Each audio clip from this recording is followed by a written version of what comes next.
Hello friends, welcome to learn services. This is Ram Soni. इस समय हमारे देश में एससी एसटी आरक्षण को लेकर काफ़ी चर्चा है। लगभग समझिए उबाल सा मचा हुआ है। पूरे देश के कोने कोने में इस मैटर को काफ़ी डिस्कस किया जा रहा है। इसकी वजह है कि सुप्रीम कोर्ट ने एससी एसटी आरक्षण को लेकर एक महत्वपूर्ण वर्डिक्ट दी है, एक महत्वपूर्ण फैसला सुनाया है। इस फैसले में कई सारी चीज़ें कही गई हैं, जहां पे बेसिकली अधिकार दिया गया है केंद्र सरकार और राज्य सरकार को, जिसमें ये काफ़ी महत्वपूर्ण हो जाता है। जिसमें सबसे महत्वपूर्ण है एससी एसटी में नॉन क्रिमिनल लाने की बात, और दूसरी बात एससी एसटी में सब कैटेगराइजेशन की बात। आपको पता होना चाहिए ओबीसी में ऑलरेडी नॉन क्रिमिनल है, और एससी एसटी की यदि हम बात करें तो जो सब कैटेगराइजेशन की बात कही गई है कि कुछ विशेष वर्ग ऐसे हैं जिनको ज़्यादा बेनिफिट मिला है, और कुछ वर्ग ऐसे हैं जिन जहाँ तक बेनिफिट पहुँचा ही नहीं है। तो जो सब कैटेगराइजेशन की बात कही गई है, ऐसी ही बात ओबीसी में भी रोहिणी आयोग के द्वारा कही गई है। तो इन सभी चीज़ों के बारे में डिस्कस करेंगे, लेकिन सबसे महत्वपूर्ण बात जो कही गई है एक जज के द्वारा, जिसमें कहा गया है कि आरक्षण सिर्फ पहली पीढ़ी के लिए होना चाहिए, इसके बारे में आज हम डिस्कस करेंगे, चूंकि इसकी चर्चा काफ़ी ज़्यादा हो रही है। तो let's discuss about this one. लेकिन उससे पहले कई सारे न्यूज़पेपर ने इसके बारे में दिखाया भी है। Supreme court gives landmark verdict on SC ST quota, तो ये चीज़ें आप लोग ऑलरेडी जानते हैं। लेकिन यहां पर जो ये चीज़ कही गई है, इसके बारे में ज़रूर हम डिस्कस करेंगे। देखिए, हमारे देश में क्या होता है कि एक आम धारणा जो है उसको पहले आप समझने का प्रयास करिए, फिर उसके बारे में आपने ओपिनियन दीजिए, बिकॉज आपके ओपिनियन बहुत मैटर करते हैं। लेकिन जो चीज़ें कही जा रही हैं उसके बारे में आपको बताता हूं। देखिए, हमारे देश में जब भी एससी एसटी आरक्षण मिला है, तो ये तो तय है कि ये आरक्षण किसी के द्वारा दिया नहीं गया है कि हाँ थाली में परोस के दे दिया गया कि हाँ लो तुम ले लो। ये बहुत ही ज्यादा संघर्षों के बाद ये आरक्षण हमें मिला है। एससी एसटी की बात करें, ओबीसी को भी जो आरक्षण मिला है वो भी काफी संघर्षों के बाद ही दिया गया। नाउ यहां पे देखा जाए तो हमारे देश में एससी एसटी वर्ग के आरक्षण की जो लड़ाई है, यदि उसकी हम बात करें तो हमारे देश में देखो, आरक्षण की लड़ाई कौन लड़ेगा? कोई भी आंदोलन कौन लड़ेगा? कोई भी आंदोलन वही लड़ सकता है जो पहली बात अच्छा खासा पढ़ा लिखा हो, और साथ में उसको अपने रोटी की व्यवस्था ना करनी पड़े, है ना। उसका इतना लेवल होना चाहिए, क्योंकि देखिए जो भुखमरी से मर रहा है, इसके पास खाने के लिए पैसे नहीं है, तो वो तो पहले रोटी की व्यवस्था करेगा, आरक्षण की लड़ाई लड़ने नहीं जाएगा। क्योंकि आप गांव में चले जाओ, किसी बोलोगे आरक्षण, तो वो आरक्षण जानते भी नहीं, उन्हें उससे कोई मतलब नहीं है, क्योंकि भाई खाने के लिए है नहीं, तो अभी क्या बात करेंगे। तो आरक्षण की बात वही करेगा जो पढ़ा लिखा तबका है, आरक्षण का बात वही करेगा जो समाज का एक प्रबुद्ध वर्ग है। आरक्षण की बात वो नहीं करेगा जो कमजोर तबका है।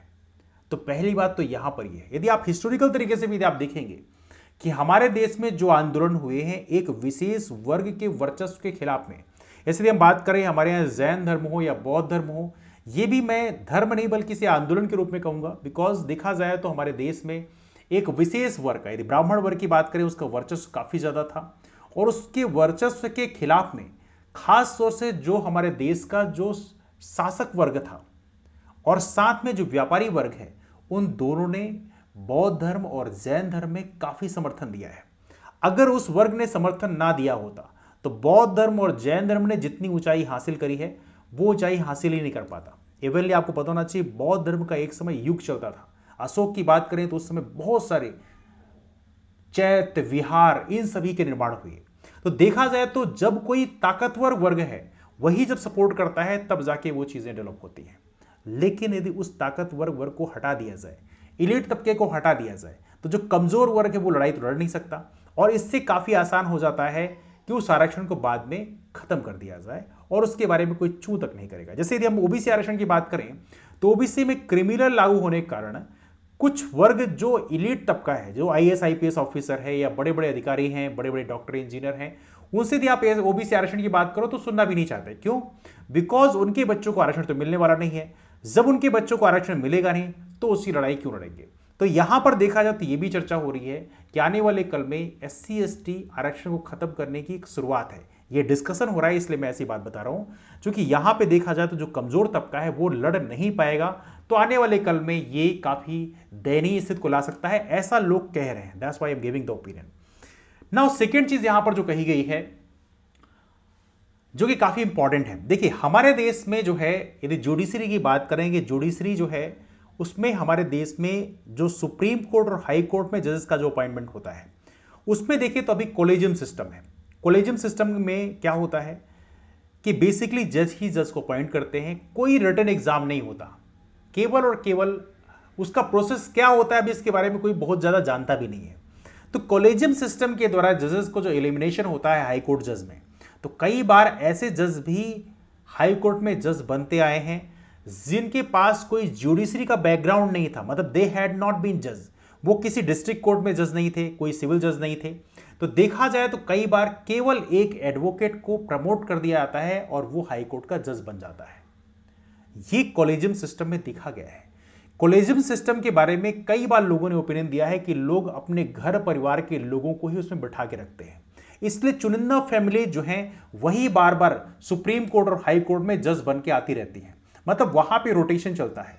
तो भाई जज साहब के लिए भी कॉलेजियम सिस्टम के द्वारा ये नियम होना चाहिए। लोग ऐसा कह रहे हैं कि भाई कॉलेजियम सिस्टम का फायदा सिर्फ एक पीढ़ी को मिलना चाहिए, मतलब एक पीढ़ी यदि कॉलेजियम सिस्टम के द्वारा जज बन गई तो दूसरी पीढ़ी को उसका फायदा नहीं मिलना चाहिए। मतलब एक प्रकार से इनडायरेक्टली बोला जा रहा है कि कॉलेजियम सिस्टम को हटा दिया जाना चाहिए, क्योंकि हमारे देश में देखा जाए तो कॉलेजियम सिस्टम के द्वारा एससी एसटी या ओबीसी वर्ग की बात करें तो उसका रिप्रेजेंटेशन बहुत नगण्य है। शेड्यूल ट्राइब की बात करें, शेड्यूल ट्राइब से आज तक सुप्रीम कोर्ट में एक जज तक नहीं बना। तो देखा जाए तो जुडिशरी को भी देखना चाहिए अपने अंदर झांक के कि भाई आपने इस वर्ग के साथ कितना न्याय कर दिया, क्योंकि आप दूसरों को तो बता रहे हो कि यहां पे अन्याय हो रहा है ना, लेकिन अपने यहां के न्याय की बात नहीं करते हो।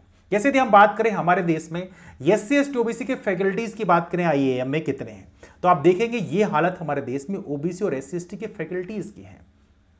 मतलब आप ये देख रहे हो कि मतलब एक प्रकार से सामने वाले को थोड़ा खाना क्या मिलने लगा उसके खाने में आपकी नजर है, लेकिन जो न्याय आपको करना चाहिए वो न्याय आप अपने साइड से नहीं करते हो। वहां पे आपने रिश्तेदारों को बैठा के रखा है। वहां पे इवेंटली देखा जाए तो कई बार देखा गया है कि फैकल्टीज का रिक्रूटमेंट प्रोसेस काफी मतलब उसमें फेयरनेस दिखाई नहीं देती। आपने सिर्फ इंटरव्यू लिया और इंटरव्यू के द्वारा फैकल्टी का रिक्रूटमेंट कर लिया। इंटरव्यूज की प्रॉपर तरीके से कोई रिकॉर्डिंग भी नहीं होती, कोई लाइव स्ट्रीमिंग हो तो लोगों को पता चले कि हाँ ये जेन्युइन तरीके से हो रहा है, ऐसा भी नहीं होता। तो कहीं ना कहीं आप जो खुद बायास होते हो कई बार उसका भी प्रॉपर तरीके से रिकॉर्ड होना चाहिए हमारे पास में ना। यहां पे देखा है तो कुछ लोगों ने इसको अपोज भी किया है। जैसे यहां पे कहा गया है, यहां पे द प्रिंट का आर्टिकल है जिसमें लिखा गया है सुप्रीम कोर्ट लेटिंग स्टेट सब क्लासिफाई एससी एसटी। अब देखा है तो यहां पे एक और ऑर्डर दिया गया है जिसमें कहा गया है, डायरेक्शन दिया गया जिसमें स्टेट्स को भी अधिकार दिया गया है कि एससी एसटी में सब क्लासिफाई कर सकते हैं। हमारे देश में अभी तक एससी एसटी में यदि क्लासिफिकेशन करना है तो यह अधिकार सिर्फ केंद्र के पास होता था, मतलब पार्लियामेंट के पास होता था, मतलब एक अमेंडमेंट के द्वारा बदलाव कर सकते हैं। लेकिन यदि आपने स्टेट्स को अधिकार दे दिया मतलब एक प्रकार से उसमें कोई अमेंडमेंट की जरूरत ही नहीं है। तो कहीं ना कहीं यहां पर देखा जाए तो जो प्रॉपर तरीके से अब यहां बोला जा रहा है कॉन्स्टिट्यूशनल अमेंडमेंट बाय स्टेल्थ। देखिए हमारे देश में जुडिशरी को संविधान में संशोधन करने का अधिकार नहीं है। हमारे देश में जुडिशरी को सिर्फ यह अधिकार है कि यदि कोई पार्लियामेंट के द्वारा अमेंडमेंट किया जाता है तो वहां पर वो जुडिशियल रिव्यू कर सकते हैं। जुडिशियल रिव्यू का मतलब यह है कि बदलाव मतलब कह सकते हैं कि ये बेसिक स्ट्रक्चर के अनुरूप है या नहीं है, लेकिन वो खुद से संविधान में बदलाव नहीं कर सकते। They can not amend the constitution.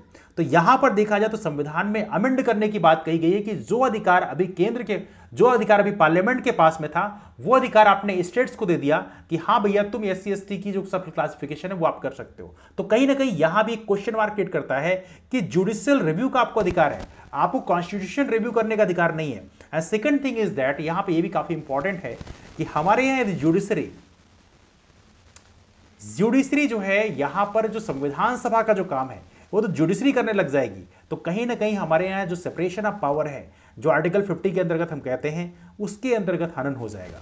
तो इन चीजों के बारे में भी कही जा रही है ना। यहां पे देखा जाए तो एक और महत्वपूर्ण है इस फैसले की, हालांकि कुछ लोग काफी खुशी हैं। जैसे कांग्रेस की बात करें तो कांग्रेस के तेलंगाना के जो सीएम उन्होंने कहा है कि Telangana will be the first state to implement SC sub quota सब क्लासिफिकेशन आफ्टर ऑर्डर, मतलब हम इसको सबसे पहले इंप्लीमेंट करेंगे। मतलब seems like they are very happy और ये यहाँ पे सब कैटेगराइजेशन करने के लिए काफी खुश हैं। Let's see what happens. Evenly बहुत सारी चीजें, कुछ लोगों ने इसको लैंडमार्क बेंचमार्क जजमेंट भी कहा है, तो यहाँ पे सब लोगों ने अपने हिसाब से इसको कहा है। लेकिन यहाँ पे जजेस के द्वारा क्या टिप्पणी दी गई जरा उसके बारे में एक नजर डालते हैं। Let's look over that. तो 6:1 के बहुमत से आया फैसला, सिर्फ महिला जज सहमत नहीं है।